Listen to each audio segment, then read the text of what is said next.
É muita grana. Grana quente. Opa, o Brunão resolve. Que horas que ele vem? 9. Pra que tu abriu a mala, hein? Não, cara, eu precisava ver de novo. Olha aqui, as notas tudo novinha. Tudo marcado. Não dá nem pra pagar o hotel sem que o idiota da recepção suspeite.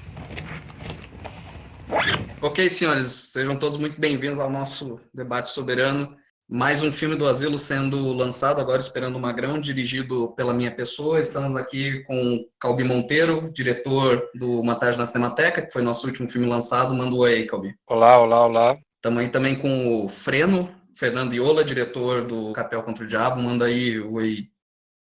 Freno não está aqui. Morreu, rapaz. Acho que ele morreu. O diabo já era. Caralho, O eu diabo tô levou faz o freno. 5.000 anos falando mutado. Vai tomar no cu e ninguém avisa.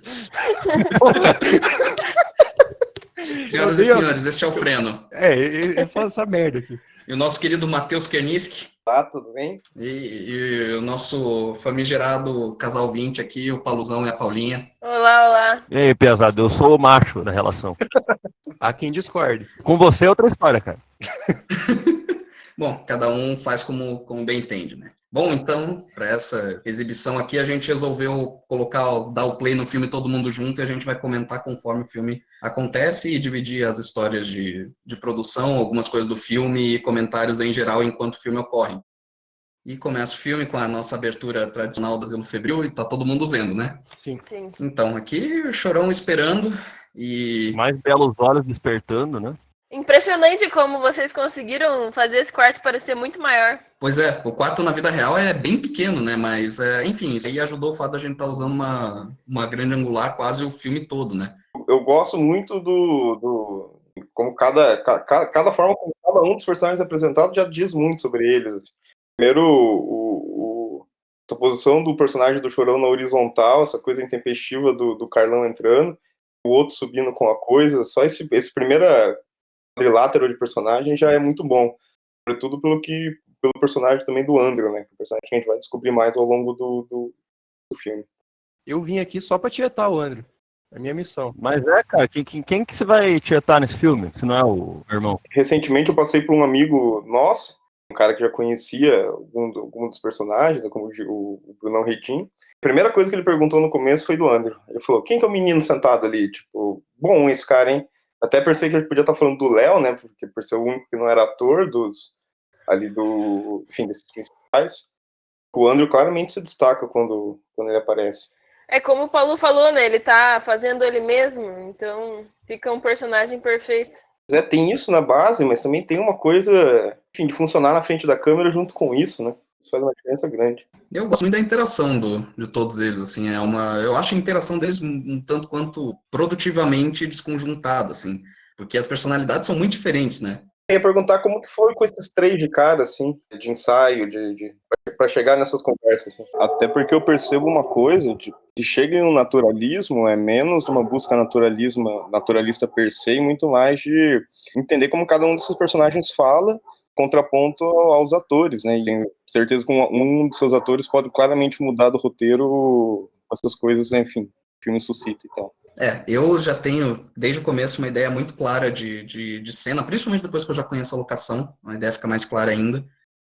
Mas eu acho que o trabalho com atuação que acaba sendo o que define. E muita coisa acabou sendo acrescentada e tal, uma outra linha acaba sempre sendo acrescentada ou tirada com base no que os atores acham, né? E claro, né, tem também o negócio de que cada ator, mesmo que você não faça adaptações na letra do texto, cada ator tem cadências muito, muito particulares. Nos atores desse filme é muito claro, assim, o quanto que a cadência deles é muito particular, é uma trupe de gente muito, muito estranha, muito incomum e com níveis diferentes de preparo em atuação. Então, mesmo que você não altere nada da letra do texto, enfim, algo já será deles e não mais seu ou não mais do texto apenas, da letra. Uma coisa que eu sempre também comentava com o Zé, que eu gosto dessa chegada do Brunão, dessa interação com a pedra, assim, bate-bola, que não poderia ter ficado só no diálogo, mas, enfim, um acaba jogando a bola um pro outro, e eu acho isso deixa, enfim, claramente mais forte em uma ação cênica, uma interação com o objeto do... Pois é, eu tirei disso de provavelmente algum filme clássico. da Hollywood clássica, mas eu não lembro qual exatamente. Foi do The Searchers? Foi The Searchers, é verdade, foi The Searchers. Tem um diálogo do John Wayne em que há também uma troca desse tipo, é verdade, foi The Searchers. Muito obrigado, Paulo. Você me lembrou de uma coisa que nem eu lembrava. Só que não é nada nem nível de referência, até um detalhe bem pequeno, mas é simplesmente um detalhe que eu acho curioso de interação de personagem.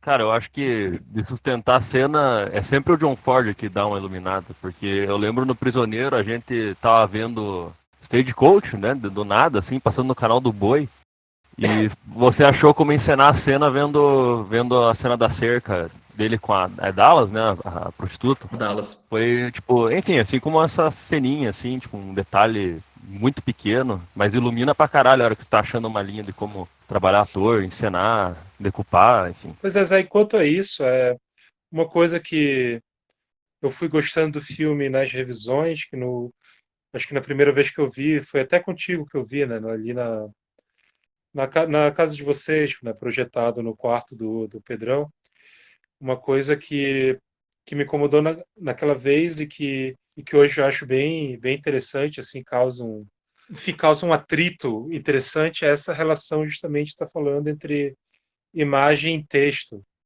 porque tu tem um texto que é em certa medida naturalista, apesar de ter claramente uma construção bem marcada nele, né? Mas a tua composição de cena, ela é bem...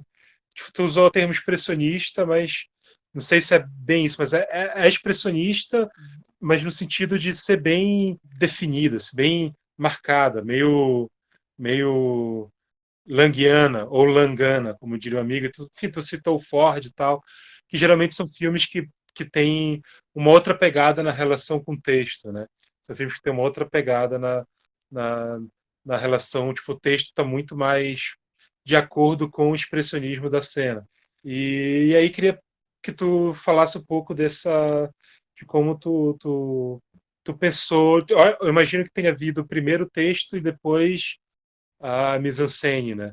Queria se esse atrito foi algo de início, ou se tu simplesmente tentou achar a melhor maneira de filmar aquele texto, aquele diálogo. No meu caso, é sempre o texto primeiro, né? Quando estou escrevendo. Quando estou escrevendo, eu não... é meio uma certa regra que eu coloco para mim mesmo, é de que se não funciona na página, provavelmente não vai funcionar na cena. Não é o tipo de trabalho que funciona com todo mundo, mas para mim é um jeito de me disciplinar.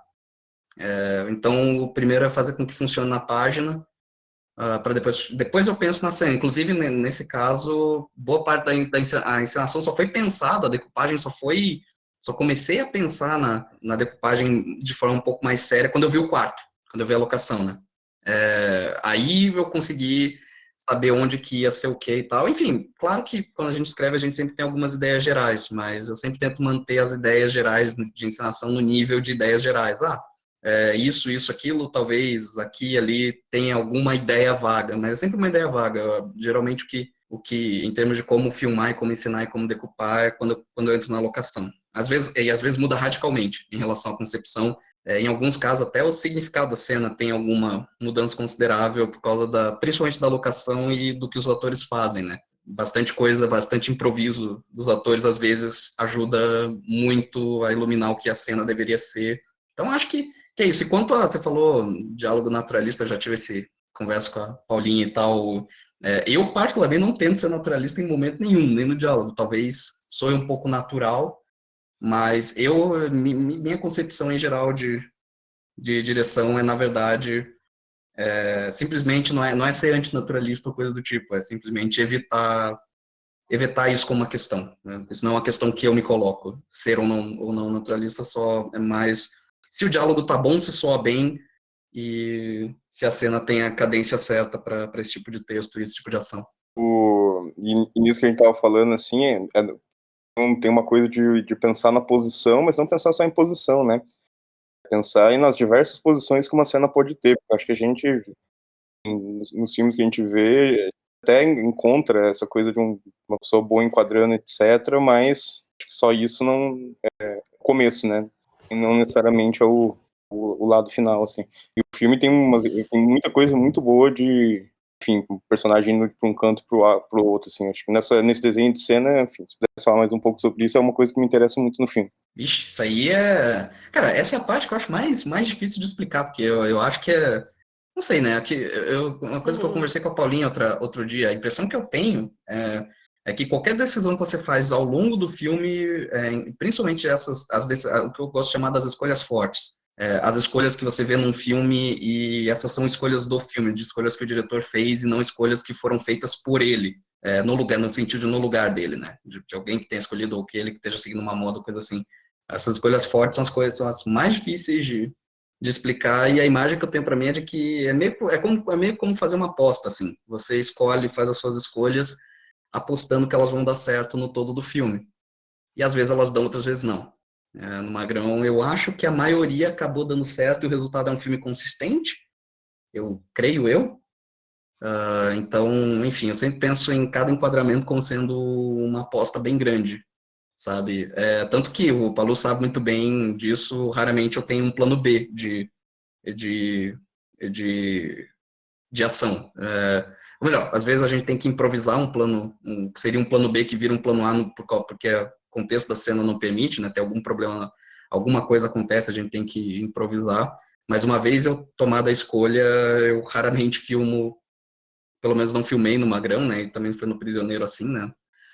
Material adicional, tem muito pouco material adicional. Às vezes um outro plano que cai, mas é realmente bem pouco, assim. Mas eu não consigo pensar de outro jeito, facilita para mim. Eu ia complementar que do Magrão, lembro da gente ter, acho que, tirado nada fora, realmente, assim. E o que mais me surpreendeu agora, vendo esse começo desse paralelismo aqui, o chorão que tira o recepcionista lá pra fora, no único momento de atitude dele, no filme todo, quase.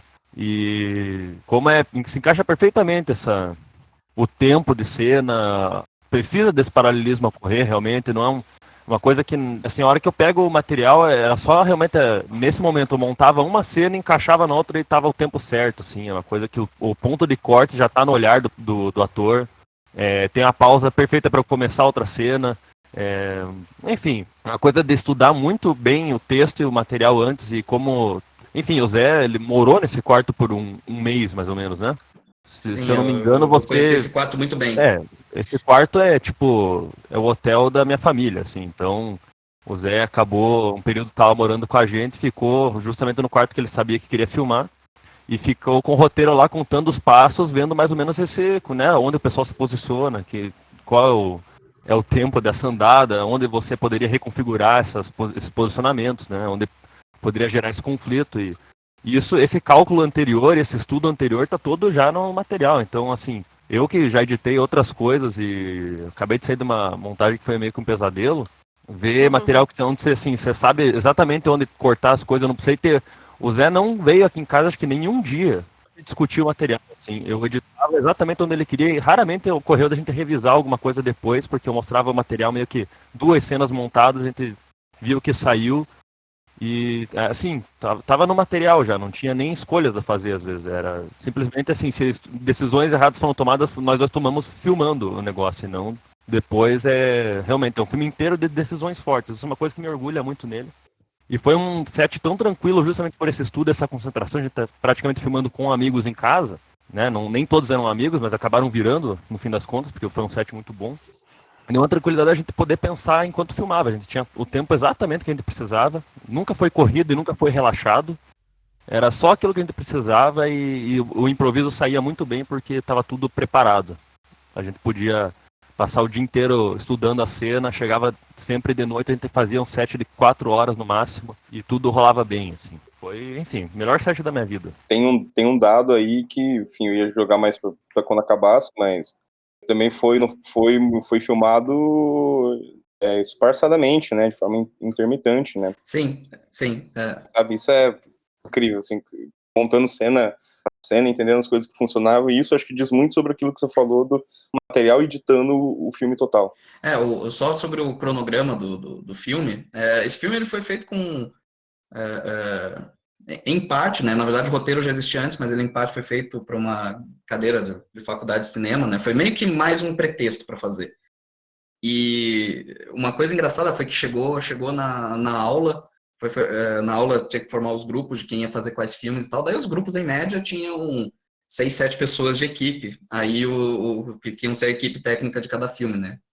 E daí, quando o professor era o Fernando Severo, e quando eu mostrei a ideia do roteiro, daí, tá, mas quem é a sua equipe? Daí eu apontei pro Palu, era eu e o Palu, assim. E, de fato, o filme a equipe foi o Palu e eu em set, filmando, e um dos atores que não estava filmando no momento, se intercalava fazendo som. Então, em alguns momentos o Pedrão fez o som, segurando o boom, em outros o Andrew. E assim seguiu, porque, enfim, eles eram amigos nossos, eles já tinham alguma experiência nisso, mas a equipe era uma equipe de 2 pessoas e meia. Meia, eu digo, porque ficava o meio seria a pessoa que está intercalando com a outra, enquanto não atuava. E daí, obviamente, se você está filmando um esquema desse, tem que ser um esquema muito calmo de filmagem, né? Você não pode correr demais, então a gente escolheu um esquema muito calmo. A gente filmou durante um mês, no sábado, na noite de sábado para domingo, salvo engano, e a gente começava, tipo, logo no comecinho da noite e terminava antes das 11, né? Porque estava chegando o inverno e estava começando a ficar frio e começava a ser sereno no ar, e isso dificultava para os atores, inclusive, né? Que se você ver as roupas deles são, enfim, roupas não são nada muito própria para muito frio. Então, teve que ser um esquema de filmagem muito calmo, muito tranquilo, com muito planejamento prévio, né? Não tinha como não ser, né? Também com 2 pessoas fixas na equipe, não tem como. Inclusive, houve um certo ceticismo da turma quando nós anunciamos que a equipe fixa seríamos nós 2, e acabou dando certo.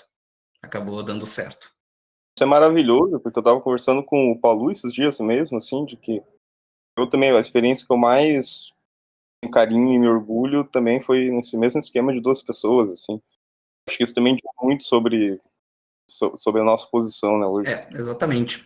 Facilita um pouco as coisas, diminui muito a quantidade de coisas que você pode fazer, mas eu acho que contribui para a densidade delas. Você não pode fazer tantas coisas só em 2 pessoas, em termos meramente quantitativos, mas a densidade de cada escolha, cada plano, cada corte, acaba tendo mais peso, porque ele teve que ser realmente muito, muito pensado, assim.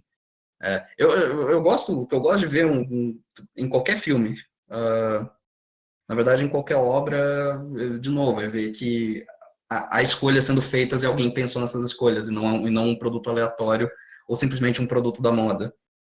Enfim, esse jeito de trabalhar meio que te disciplina para isso. Não é o tipo ideal de trabalho para qualquer tipo de filme, mas te disciplina com isso. E é a coisa que eu mais gosto do filme, assim, vendo o filme, é um filme que foi pensado, e parece que foi pensado. Para algumas pessoas poderia ser ruim justamente por causa disso. Muito fechado, coisa assim.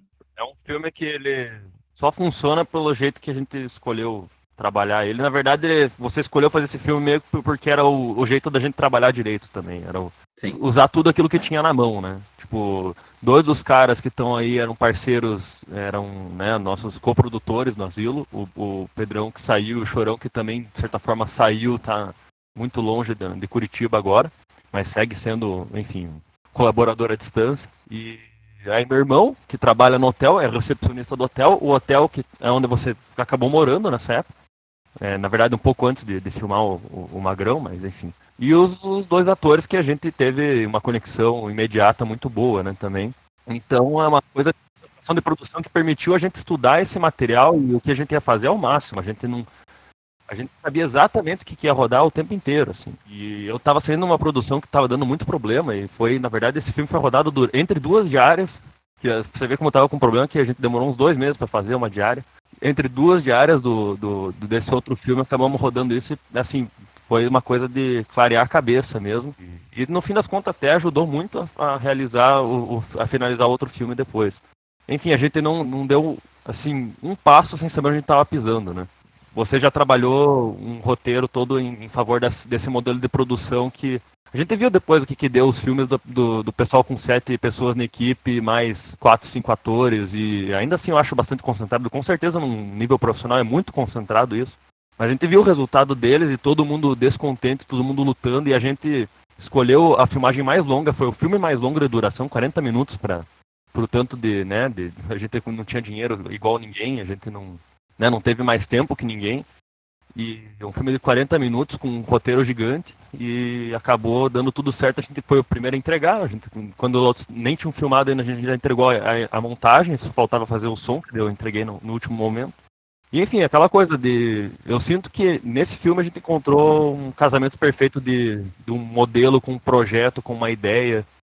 E sei lá. Eu não tenho que parar de falar porque eu fico elogiando nossas decisões no fim das contas, mas esse é um filme que eu fico realmente muito, muito feliz de ter sido suave desse jeito. Que apresenta esse minimalismo, mas não é um minimalismo presunçoso, né? É um minimalismo correto, um minimalismo que surge primeiro da ideia do filme, da concepção do filme e da produção dele. Então, acho que, para mim, a principal qualidade do filme é essa, dele ser um filme completamente de acordo com da sua concepção à sua produção, assim. Dele conseguir extrair o máximo dessas coisas que muita gente veria como dificuldades, mas que acabam sendo não vantagens, mas acabam sendo o único caminho possível, né? O único caminho possível para o filme. E, enfim, todos vocês falaram, não conhecia tantos meandros assim da produção dele. Todos vocês estão falando, acho que até acaba dando sei lá, não muda o filme, claro, o filme continua o mesmo, mas você acaba entendendo melhor as coisas, entendendo melhor como o filme se arquiteta, assim. É meio isso, não sei. Então, tô vendo o plano agora muito bom, um plano do Chorão. Tá fantástico. Ele vai ali do fundo do quarto, senta na cama. Enfim, é um plano de espera, assim, né? Que o Chorão é o que mais espera, talvez. E tem esse plano, cara, esse plano dele deitado, tanto do início quanto de agora, e tem agora um plano mais aproximado da cabeça dele. São planos que me lembram muito, enfim, cineastas do minimalismo, né? Me lembram muito Bresson, Dreyer, enfim, esse cara deitado, assim, muito o fim do Dorday, assim.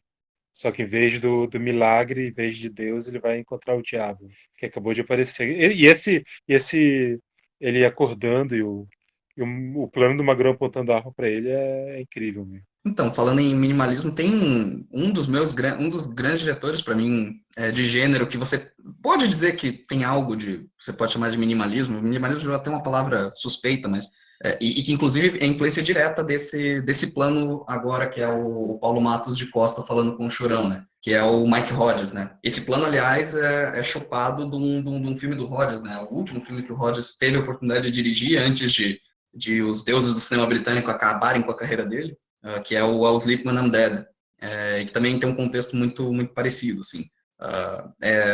Muito, muito do Magrão tem dessa atmosfera do Hodges e do estilo do Hodges. E eu nem gosto tanto de falar em minimalismo, embora talvez o termo caiba, mas eu gosto de pensar de economia, assim. Eu acho que economia e elegância são sinônimos no meu vocabulário, assim.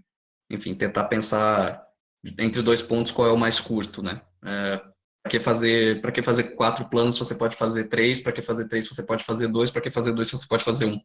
De certa forma, meu pensamento em cinema é bem esse, né? E a partir do momento que você coloca essa coisa do filmar nesse espaço, a velha máxima de que você te colocar em posições te gera uma liberdade, né? A frase do Coutinho, né? Quando você se coloca desses desafios e essas buscas, você acaba chegando em algo, uma liberdade muito grande. Tipo, isso obviamente gera algo na sua criatividade muito grande. É como a minha criatividade, se é que alguma funciona.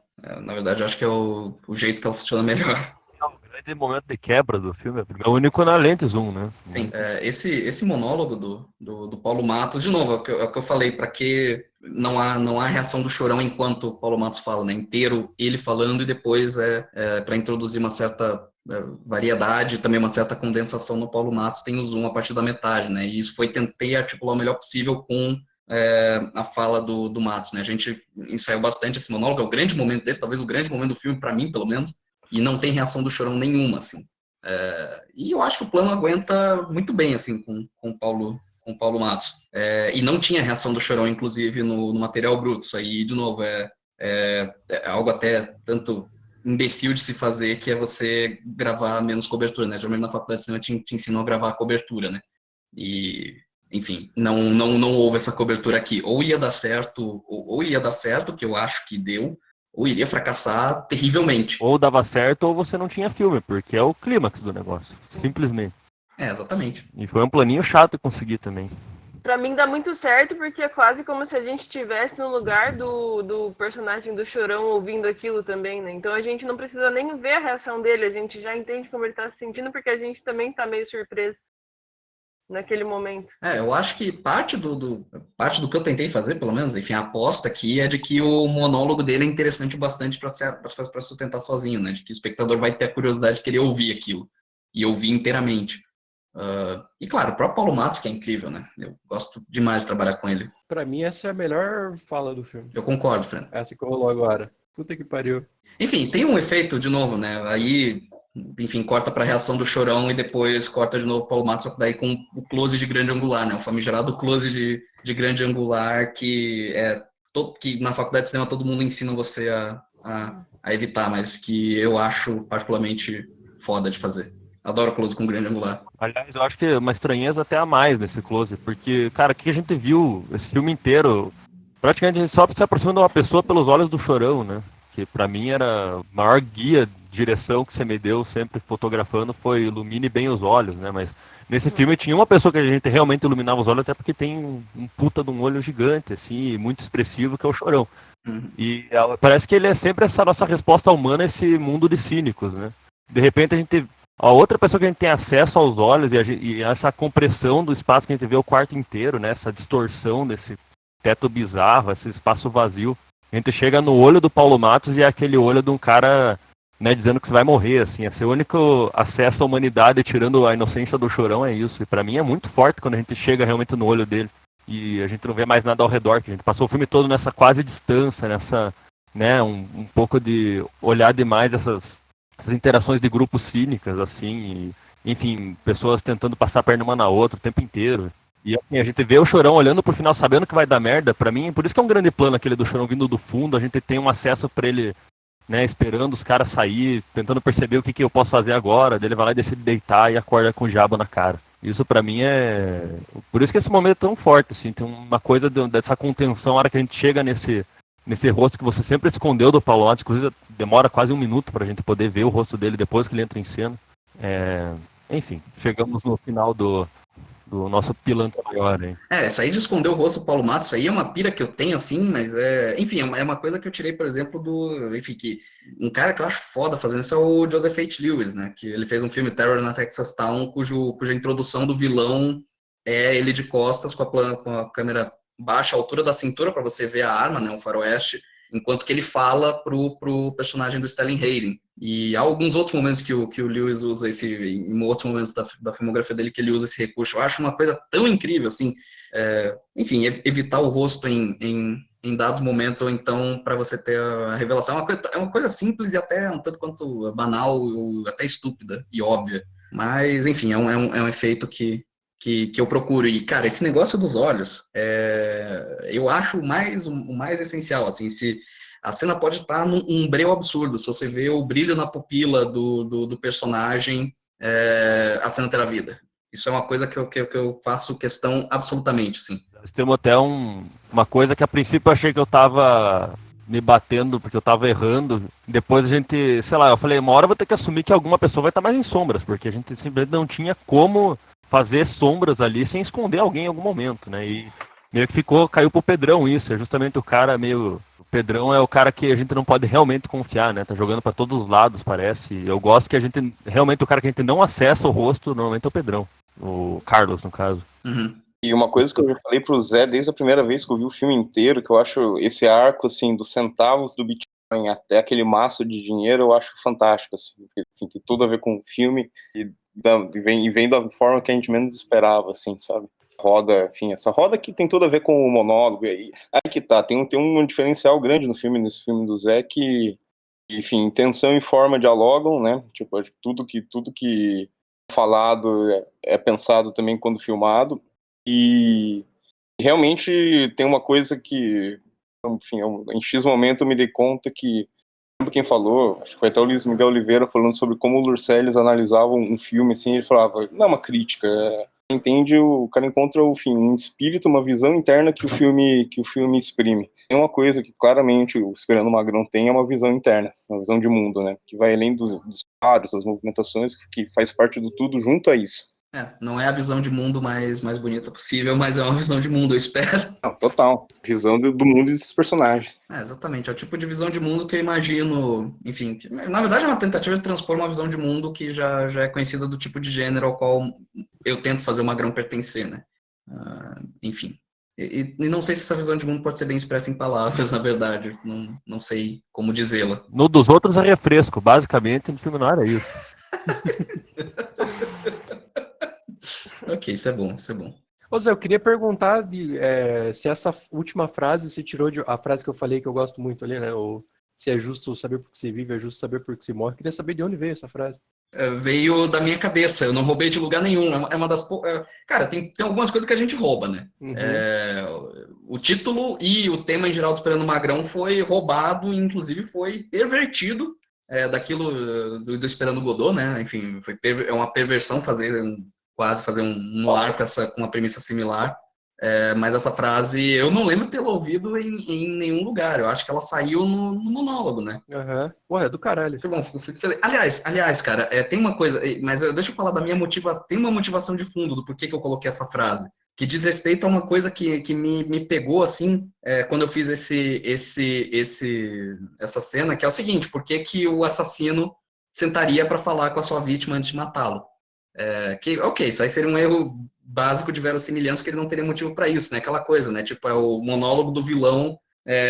Uma coisa bem Batman, assim, né? Exatamente. Você tem um monólogo do vilão, que geralmente é quando o mocinho acha, o herói acha um jeito de superar o vilão, porque o vilão foi arrogante de ficar falando ao invés de fazer alguma coisa.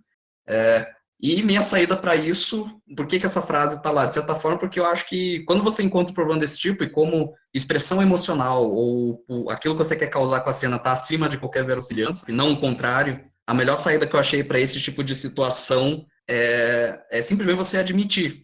E aí eu penso, bom, então vamos aproveitar para colocar uma punchline, uma linha que seja minimamente memorável. Então veio isso. Então, de certa forma, é um bom, sei lá, é um artifício que eu acho que funciona para esse problema, né?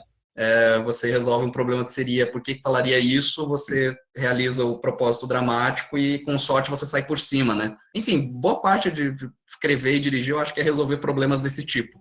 Enfim. Tem uma coisa só que eu gosto muito nesse monólogo também, que faz todo sentido até com a fala final, mas que normalmente como o Zé falou antes, o plano do vilão vem pro mocinho ter tempo de raciocinar, de aproveitar essa arrogância do vilão e superar ele, achar um modo de sair da situação que ele tá. O negócio desse monólogo é que ele me lembra aquele Where You Gonna Go, When You Gonna Run, do Body Snatchers, do Ferrara, que é aquele monólogo do vilão, não fazendo o herói perceber que ele tem uma saída e realizar essa saída, né? Ele perceber que ele não tem saída e que ele realmente vai morrer. E no fim das contas, a gente é totalmente convencido pelo Paulo Matos que não tem saída não só daquela situação, mas do esquema como um todo. Eles iam morrer no momento que eles tomaram a decisão errada, lá antes do filme começar. Até porque foi mal, Nino, mas quem teria alguma chance de fazer alguma coisa ali, ele dá a entender que já morreu. E o Chorão é o mais inofensivo da turma ali. Porque é o cara que não tem consciência nenhuma. Seria, sei lá, esse negócio meio do Coringa contando o plano se essa cena fosse direcionada, sabe, pro Pedrão. Se houvesse chance real, né? Também tem aquela coisa, né? Por que não contar, já que esse cara é inútil, é inofensivo, né? Sim. Por que não? Mas enfim, só para garantir, eu acho que sempre ajuda. Enfim, eu acho até uma questão de honestidade, assim. Se você tem algum problema com a cena, eu acho que a melhor forma de você sair bem de um conflito desse tipo é você ser honesto com a própria natureza do drama que você está fazendo. Daí colocar esse questionamento na boca do Chorão para ter essa resposta do Paulo Matos, né? E pra mim só a frase já justificou, assim. Tem o propósito todo que você falou, mas, enfim, é uma frase que, porra, querendo ou não, é uma frase, assim, até óbvia, né? mas que ficou genial ali no contexto, e só ela por si só já justifica todo o monólogo do Paulo Matos. E o próprio monólogo também, né? Que é uma coisa que, apesar de ser considerado como um mau clichê, puta, é a maior cena do filme, é gerado por causa disso, né? E tem uma coisa do fato dele contar também que me faz pensar que ele já teve naquele momento e já deu esse tiro sem contar, entendeu? Isso também me leva a pensar, chegando nesse final, que esse filme já aconteceu com outros personagens, com outra, também talvez completamente opostos, mas nessa mesma roda. Então, o fato deles terem essa conversa já me traz à tona algo que eu sempre falo sobre isso, né? Nossos outros filmes que podem ser vividos, enfim, outro lado da lua desse universo. Sim, é muito louco porque também o Chorão meio que assume uma posição do espectador ali, né? Então, a gente está personificado naquela cena e está ouvindo aquela explicação e meio que juntando a última peça do quebra-cabeça, né? E eu acho muito bom essa cena porque ela é uma cena que resolve o filme com inteligência, resolve o mistério com inteligência e resolve isso sem nenhum artifício, né? Justamente o que o Zé falou, ela resolve sem absolutamente nenhum artifício, é só uma coisa simples, é só uma entrega simples, né? Que nem quando o professor a gente tem um problema com algum problema de matemática, tem alguma dúvida com um problema de matemática, a gente consegue resolver, e quando o professor resolve pra gente, a gente vê que era tão simples, né? A gente consegue ver a coisa. E com isso consegue também apreciar a inteligência da resolução. Então, acho que é um final que é bem feliz nesse sentido, assim, sabe? De ser inteligente sendo sincero. Que é o que o Magrão não, o assassino e tudo que ele representa né? Existe uma inteligência naquilo e ele está sendo sincero naquele momento com todo aquele aparato bem bolado que eles criaram. Na verdade, no fim das contas, acaba sendo, de novo, uma variação daquele arquétipo do grande criminoso, né? Magrão representa, o assassino talvez represente essa inteligência superior, mas estranhamente honesta na entrega. Assim, sobre esse negócio de não ter artifício, de entregar, tem uma outra, e falando em você falou de professores de matemática, mas agora eu vou falar falou bem de professores de matemática, mas agora eu vou falar mal de professores de roteiro. Tem aquela regra que eu acho meio estúpida, que alguns professores de roteiro colocam, que mostre e não conte. Show, don't tell. Que, enfim, nunca subscrevia isso. Eu acho que, às vezes não, na verdade, a maior parte das vezes, contar da melhor forma possível é preferível mostrar aí. De novo, né, eu não tinha muito recurso nesse filme, não podia mostrar a execução de todos os personagens, ia ser até fora do propósito, e eu imaginei o que seria a resolução mais potente que dependesse do mínimo possível e que ainda assim tivesse alguma aura, alguma coisa. E no fim das contas é simplesmente alguém contando uma coisa que a outra pessoa quer saber e que eu espero que o espectador queira saber também. Não há coisa talvez mais fascinante do que isso, assim, contar para alguém, para uma pessoa, aquilo que ela quer saber, né, o segredo que todo mundo está escondendo dela. E, enfim, de novo, solução para um problema. Eu acho isso, enfim, eu também concordo com esse negócio do show don't tell, acho que é uma bobagem tremenda, é só uma fórmula que as pessoas aderem por pura inércia intelectual. E sei lá, tipo, tem uma cena no Amor de Perdição do Oliveira em que o Oliveira adapta, né, basicamente todo o livro do Camilo Castelo Branco e incluindo as partes da narração. Tem narração no filme o tempo inteiro. E muitas vezes a narração ela está fazendo comentários sobre a cena que a gente está vendo ao mesmo tempo. E tem uma parte que isso não acontece, mas que é genial no filme, que é uma hora que a história está correndo e várias coisas estão sendo avançadas em termos de narrativa, e isso está tudo acontecendo na narração. A imagem que a gente está vendo é um plano longuíssimo de 10 minutos dos criados da casa arrumando o salão da casa para uma festa. E é isso. E isso, para mim, causa uma dialética ali entre imagem e narração muito grande. Mas, enfim, falando do Magrão, especificamente, eu acho muito foda essa cena, porque tem a ver com aquilo que a gente falou, né, Zé, esses dias, justamente do, do, do drama que, na sua raiz grega, significa ação, desse drama, dessa ação, desculpa, poder vir do diálogo, poder vir da fala, né? A fala como algo que tem poder de movimentar a narrativa e não só, mas de dar peso dramático para ela, né? E, enfim, se você filma do jeito certo, e eu acho que tu filma do jeito certo, a escolha é adequadíssima do zoom na cara do Paulo Matos, de um zoom muito lento na cara do Paulo Matos e colocando o Chorão nessa posição de espectador. Se você acerta na maneira de tell, né, esse poder, ele tem um poder de ação tão grande quanto qualquer ação mais cinética, digamos.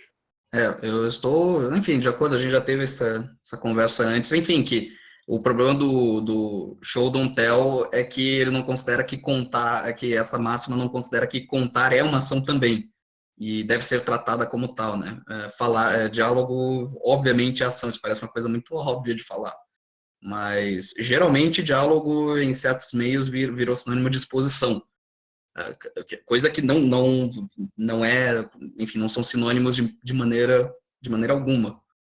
E, enfim, só fazer esse pequeno adendo. E quanto ao negócio de eu rejeitar uma máxima de professores de roteiro e de até gurus do roteiro, eu não rejeito essa fala por eu ser muito iconoclasta, na verdade, pelo contrário, eu acho que essa fala está sendo iconoclasta com basicamente a dramaturgia ocidental inteira, porque a história da dramaturgia ocidental inteira é basicamente personagens falando de eventos que ocorreram fora da visão do espectador.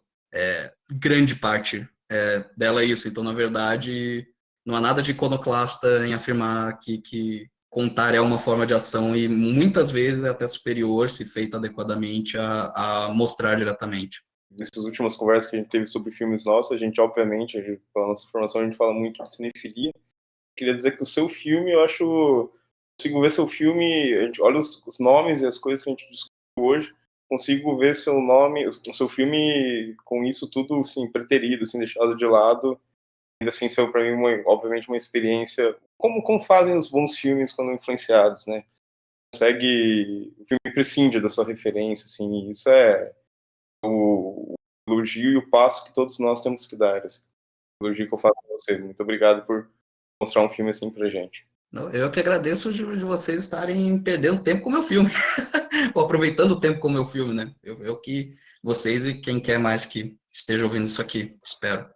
Eu queria falar, eu já te falei, né? Mas, enfim, para deixar registrado, queria falar que eu acho esse filme muito bom, sensacional. E eu acho muito massa como você filma grande parte dos planos, sempre tem uma pessoa em primeiro plano, outra mais em segundo, outra em terceiro. E acho que torna o filme, enfim, em aspecto de direção, fica muito coerente, assim. Eu piro muito. Eu acho que, mais uma vez, você joga com esse espaço que a gente vê no Prisioneiro, com esse jogo dos corpos no espaço, que a gente conversou também.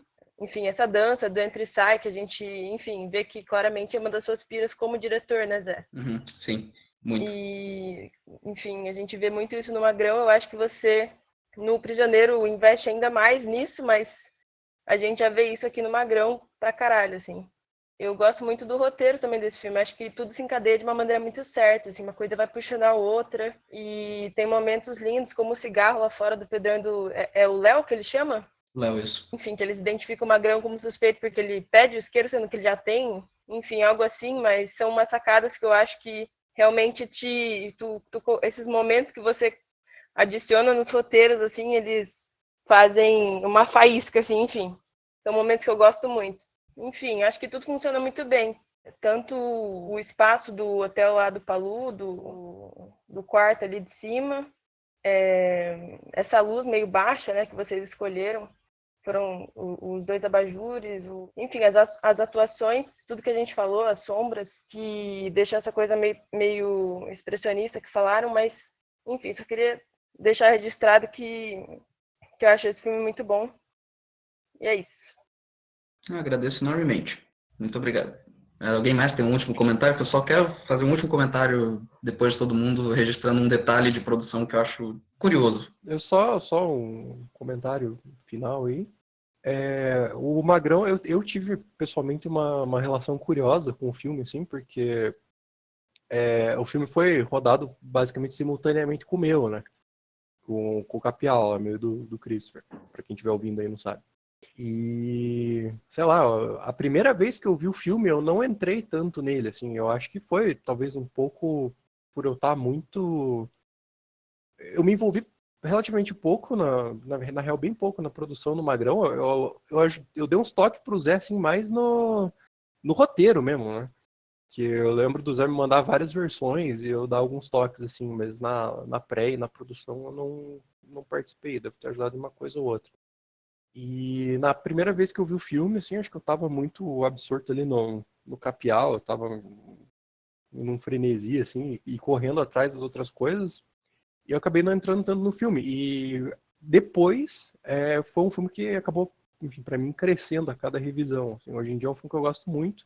E a cada revisão ele fica melhor, assim, porque eu percebo mais os detalhes e de algumas atuações, alguns personagens. Porra, o Andrés é um cara que cresce toda vez nesse filme pra mim, por causa de alguns gestos, tipo, o último plano do filme ali, né, que é o sorriso do Andrés, eu acho um dos grandes planos do filme. E, puta, acho o roteiro bem amarradinho, assim, tem diálogos muito bons. Então, basicamente é isso aí, só deixar o registro aí. E eu tenho bastante orgulho, assim, da gente ter trabalhado nisso e fazer essa dobradinha, né? E desse filme ser parte da dobradinha com o meu, assim. Eu também, muito, de ter participado dos dois, né? Então, participei também em alguma medida do teu. Enfim, só uma última nota, então, a respeito do que o Magrão significou para mim. Agora eu vou ser pessoal num nível até um tanto quanto estúpido. Nada a ver com se o filme funcionou ou não, é que foi um filme particularmente importante para mim, porque o Magrão eu fiz um tempo depois de passar por um dos episódios mais difíceis da minha vida, né? Devido a uma crise pessoal bastante intensa, cujos motivos não vêm ao caso, eu precisei me ausentar do cinema durante quase um ano, né? Inclusive saí de Curitiba e tal, que foi em São José que a gente fez. E eu escrevi, o roteiro do Magrão surgiu nesse período, no período em que eu basicamente estava na merda, pura e simplesmente na merda. E daí eu comecei, esse roteiro me deu um sentido na vida, assim, deu algum norte. E em parte o fato de eu ter escolhido fazer o mais simples possível, eu imaginei, não, um quarto, eu já sabia que o Christopher tinha um hotel, já tinha visitado o hotel, nem sabia qual quarto seria, coisa assim, mas já tinha falado com o Christopher na época. Um quarto, um punhado de personagens que são, muitos deles meus amigos, e outros viriam a se tornar meus amigos, né, os outros atores que trabalham no Magrão, eu viria a trabalhar com eles de novo e se tornariam amigos meus também, mas não sabia nada disso na época que eu escrevi. Então, para mim, esse roteiro, o roteiro do Magrão, ter escrito o roteiro do Magrão, né, com as idas e vindas, né, o Palu direto mandava para ele, depois o Freno, enfim, foi um momento de restabelecimento para mim. E depois ter filmado, e eu tenho insistido na simplicidade, porque eu tinha que colocar para mim uma tarefa que eu pudesse cumprir, né? E foi possível cumprir apesar de tudo. Então, enfim, sendo um tanto desleixadamente pessoal, de certa forma foi o Magrão e todo o contexto, né? As pessoas envolvidas, direta ou indiretamente, que fez com que eu voltasse a ser quem eu sou. Depois de um ano particularmente ruim, um ano em grande parte perdido na minha vida, mas não perdido de todo, porque dele surgiu o Magrão e surgiu, enfim, isso aí sobre o qual a gente fala hoje e em torno do qual estamos, de certa forma, reunidos. Só dizer isso.